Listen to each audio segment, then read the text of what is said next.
എല്ലാവർക്കും ബിപ്പീസ് ഹൗസിലേക്ക് സ്വാഗതം. ഇന്ന് ഞാൻ വന്നിരിക്കുന്നത് ഒരു പരിപ്പ് വടയുടെ റെസിപ്പി ആയിട്ടാണ്. അത് നമ്മുടെ നാട്ടിലെ പരിപ്പ് വടയല്ല കേട്ടോ, ഇതൊരു തമിഴ്നാടൻ സ്റ്റൈൽ പരിപ്പ് വടയാണ്. അപ്പോൾ എൻ്റെ ഒരു തമിഴ് കൂട്ടുകാരി പഠിപ്പിച്ചു തന്ന ഒരു പരിപ്പ് വടയുടെ റെസിപ്പിയാണിത്. അപ്പോൾ ആദ്യം എൻ്റെ ചാനൽ സബ്സ്ക്രൈബ് ചെയ്യാത്ത എല്ലാവരും ഒന്ന് സബ്സ്ക്രൈബ് ചെയ്തേക്കണേ. ഇനി എങ്ങനെയാണ് ഉണ്ടാക്കണമെന്ന് നോക്കാം. ഇതുണ്ടാക്കുന്നത് കടലപ്പരിപ്പ് വെച്ചിട്ടാണ്. ഞാനൊരു 300 ml കപ്പിൽ 1 കപ്പ് കടലപ്പരിപ്പ് എടുത്ത് കഴുകി വാരി കൊണ്ടുവന്നിട്ടുണ്ട്. ഇതിനെ ഒന്ന് വെള്ളം ഒഴിച്ച് കുതിർത്തി ഇടാൻ പോവുകയാണ്. ഒരു 4 മണിക്കൂർ നേരത്തെ തന്നെ കുതിർത്തി വെക്കാം. 4 മണിക്കൂറിന് ശേഷം ഇതിലെ വെള്ളമെല്ലാം നല്ലപോലെ ഊറ്റി കളഞ്ഞിട്ട് 1 ടീസ്പൂൺ ഉപ്പും 1/2 ടീസ്പൂൺ മഞ്ഞൾപ്പൊടി 1/2 ടീസ്പൂൺ മുളക് പൊടി ഇത്രയും ചേർത്ത് കൊടുക്കുന്നുണ്ട്. മുളക് പൊടിക്ക് പകരമായിട്ട് വേണമെങ്കിൽ പച്ചമുളകാണെങ്കിലും ചേർത്ത് കൊടുക്കാവേ. പിന്നെ ഒരു ചെറിയ സവോള അരിഞ്ഞത്, 2 തണ്ട് കറിവേപ്പില, 1 ഇഞ്ച് നീളത്തിലുള്ള ഒരു കഷ്ണം ഇഞ്ചി അരിഞ്ഞതും കൂടെ ചേർത്ത് കൊടുക്കുന്നുണ്ട്. എന്നിട്ട് ഇതൊന്ന് നന്നായിട്ട് മിക്സ് ചെയ്യാം. മിക്സ് ചെയ്തതിന് ശേഷം മിക്സിയുടെ ജാറിലിട്ട് ചെറുതായിട്ടൊന്ന് കറക്കിയെടുക്കണം. ഒത്തിരി അരഞ്ഞു പോകാൻ പാടില്ല. ചില കഷ്ണങ്ങൾ അരയാതെ കിടക്കുന്ന ആ ഒരു രീതിയുണ്ടല്ലോ, അങ്ങനെ ഒന്ന് ചെറുതായിട്ടൊന്ന് കറക്കിയെടുത്താൽ മതി. പിന്നെ ഇതിങ്ങനെ മിക്സിയിലിട്ട് അരയ്ക്കുമ്പം ചിലപ്പം കറിവേപ്പിലയുടെയോ ഇഞ്ചിയുടെയോ സവോളയുടെയോ കഷ്ണങ്ങൾ ശരിക്കും അരയാതെ കഷ്ണങ്ങളായിട്ട് കിടക്കുമായിരിക്കും.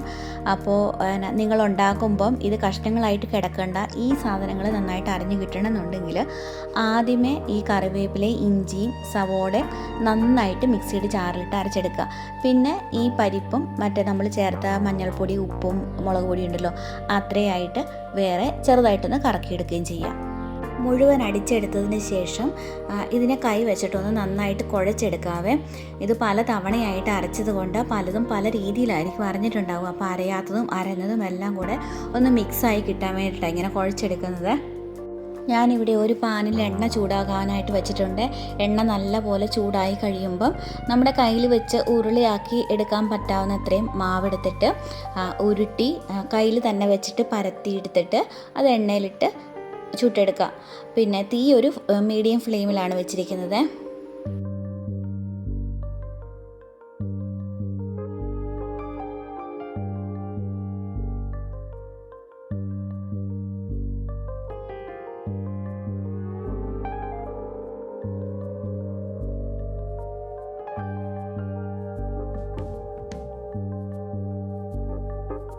ഒരു സൈഡ് മൊരിഞ്ഞു കഴിയുമ്പം മറിച്ചിട്ട് കൊടുക്കാവേ. 2 സൈഡ് നല്ലപോലെ മൊരിഞ്ഞു കഴിയുമ്പം വാങ്ങിയെടുക്കാവേ.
ഇത് പുറമേ നല്ല മൊരിഞ്ഞിരിക്കുന്നെങ്കിലും അകത്ത് ഇത് നല്ല സോഫ്റ്റാണ്.